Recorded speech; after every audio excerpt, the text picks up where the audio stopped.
السلام عليكم جميعا. ابو سباي يسلم عليكم. طبعا انا بس اريد افتهم شغلة مهند علي. عم انت ما تقولي شي ايش بيك انت عندك حالة نفسية؟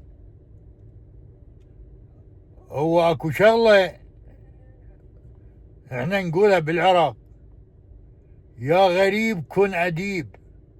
انت رايح ضيف عند العالم، شلون تضرب الولد هالضربة هاي؟ وينك يا يسمونه هذا يحب اللاعب المحلي محمد خلف؟ وينك؟ هاي تربيتك. هذا مهند علي، شوفه هذا اللاعب المحلي. ادري شات شنو الرياضة غير اخلاق؟ معقولة انت تلعب طوبة وما عندك اخلاق؟ معقولة؟ زين انت غير تعطي السبب ليه تضرب الولد؟ شي متعارك وياك؟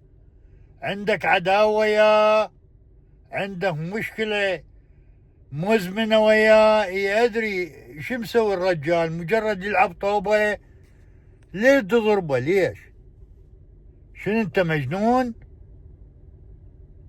احنا نطلب هسه من عدنان درجال يحل هاي المشكلة. عزيزي هذا مهند علي، مو بس مهند علي.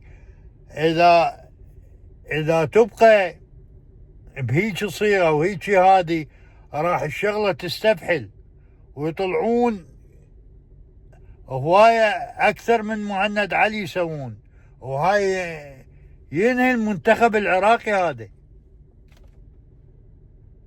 لازم انت تخلي لوائح، لازم تخلي تفهم، تجتمع ويا اللاعبين. زين مو معقولة انت هيجي لاعب يطلع الخارج يروح يضرب اللاعب الثاني بدون اي سبب. شنو السبب؟ فهمني.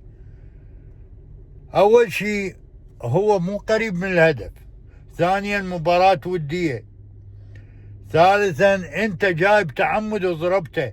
زين انت ايش تحتاج على الحكم اللي يعطاك كارت احمر؟ شنو السبب؟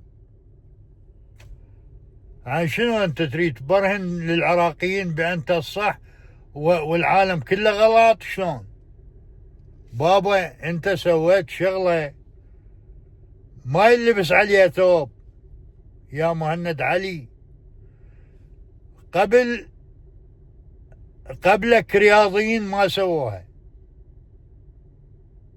زين انت شنو السبب اللي غير تفهم العالم، غير تعتذر، غير تعطي وجهة نظرك؟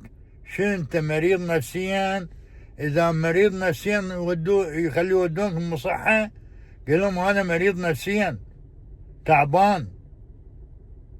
مو معقولة انت هيجي بهاي الطريقة تضرب العالم. شنو انت مجنون سكران انت؟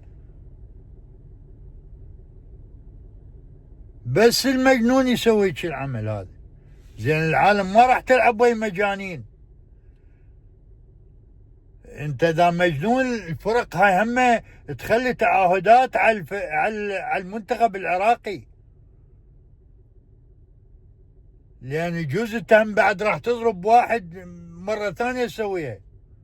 وحسب ما اليوم حكوها بالبرنامج بان هاي انت ثالث مرة. اذا انت بهاي الحالة لازم احنا نروح نشوف درجال. المفروض مغرامة، المفروض توبيخ، المفروض مو هذه معناتها الرياضة المفروض انسان عقله وجسمه سليم. مو انت مدخلين له واحد مجنون ويضرب الناس بهذا. ليش تضربه؟ ليش باب؟ ليش؟ شنو السبب؟ غير تعطوا مبرر السبب. اذا ماكو تعتذر تقول لهم انا صارت عندي حالة نفسية، واعتذر قدام تايلاند للشعب التايلندي، لأن هاي الشغلة كبيرة عزيزي. هاي تأثر على الشعب العراقي، بأن الشعب العراقي هي هاي الشغلات اللي يسويها، يضرب الناس بدون سبب، يعتدي على الآخرين بدون أي مبرر. هاي احنا ما نريدها. فهمت علي؟